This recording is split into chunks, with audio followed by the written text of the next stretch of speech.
एक व्यक्ति ने भगवान की तपस्या करी तो भगवान प्रसन्न हुए। उसने कहा, भगवान ने कहा क्या वरदान चाहिए? तो बोले मैं जो मांगू मुझे वो मिल जाए, जब भी मांगू। भगवान कहते जब भी? बोले हाँ, मुझे एक बार का नहीं चाहिए कि एक बार ही, मुझे मैं जब भी जो मांगू मुझे मिल जाए। भगवान कहते देखो ये थोड़ा कठिन वरदान है तो इसका साइड इफेक्ट भी साथ में आएगा। तो बोले कैसा साइड इफेक्ट? बोले तुम तो जो मांगोगे तुम्हें मिल जाएगा, पर उसका डबल तुम्हारे पड़ोसी को मिलेगा।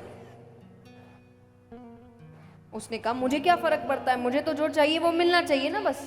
भगवान कहते वो तुम सोचो, फर्क तुम्हें नहीं पड़ना चाहिए। बोले हाँ मुझे नहीं पड़ेगा, मुझे मेरे मन का मिल जाना चाहिए बस। बोले वो मिल जाएगा। ठीक है, वरदान देकर भगवान चले गए। अब उसको पहली बार चाहिए था कि मुझे गाड़ी चाहिए, तो उसने कहा मुझे ऐसी ऐसी गाड़ी चाहिए, मिल गई। पर पड़ोस वाले को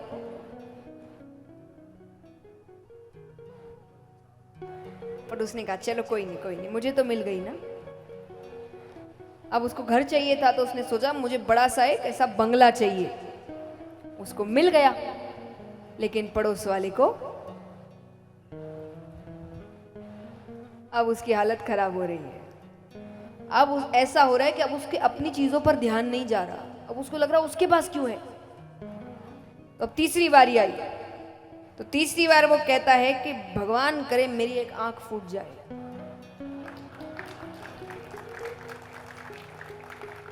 पड़ोस वाले की अब उसको खुशी हो रही है।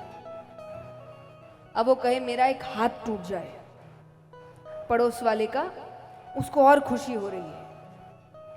अब देखिए यहां पर हंसी आ रही है, लेकिन अब अगर संदेश को समझने की कोशिश करें तो दूसरे के नुकसान में उसको सुकून मिल रहा है।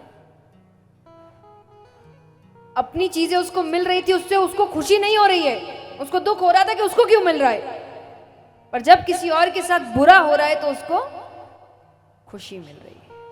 यानी हम इस रास्ते जा रहे हैं। ये समझाने की कोशिश की गई है कि व्यक्ति उसके पास अगर देखने की कोशिश करे, उसके पास बहुत कुछ है पर वो देख नहीं रहा। वो क्या देख रहा है? इसके पास क्या है, उसके पास क्या है, ये मेरे पास क्यों नहीं है। अरे तुम्हारे पास जो है वो औरों के पास भी नहीं होगा, तुम उस पर ध्यान दो ना। और हमारा ध्यान का है उसके पास क्या है।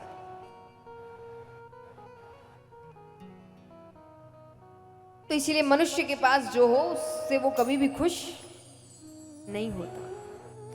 तो भगवान यहाँ कह रहे हैं कि मैं तो बड़ा हो गया हूं, मैं गैया चराने जाऊंगा। यशोदा मैया बार बार कह रहे अभी कहां बड़ा हो गया, क्यों जबरदस्ती जाएगा, थक जाएगा। भगवान ने जिद पकड़ ली, मुझे तो जाना है। मैया ने कहा ठीक है, पर जूतियां पहनकर जाना, कांटे चुभ जाएंगे, जंगल का रास्ता है। भगवान कहते हैं मैं जूतियां पहनूंगा तो सारी गैयाओं के लिए जूतियां बनवा।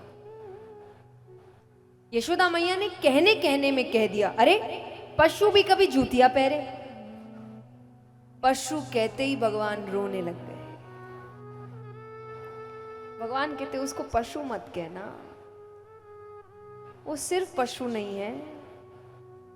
आज उसको माता का स्थान ऐसे ही नहीं दिया गया। आज मां के दूध के बाद अगर किसी का दूध सबसे ज्यादा गुणकारी माना जाता है वो गैया का है। और भगवान का एक नाम है गोपाल, गैयाओं को पालने वाला। भगवान कहते मैं रक्षा नहीं करूंगा तो कोई और कैसे करेगा। गैया की हर चीज उपयोगी है, हर चीज उपयोगी है। और देखिए मैं हमेशा कहती हूं कि ये बातें हम नहीं मानते। हमारी एक आदत है, हम अपनी चीजों पर तब तक भरोसा नहीं कर देते जब तक विदेश ठप्पा नहीं लगा देता। जिस दिन विदेश ने कह दिया उस दिन मान जाएंगे, ये बोल के कि उनकी खोज है।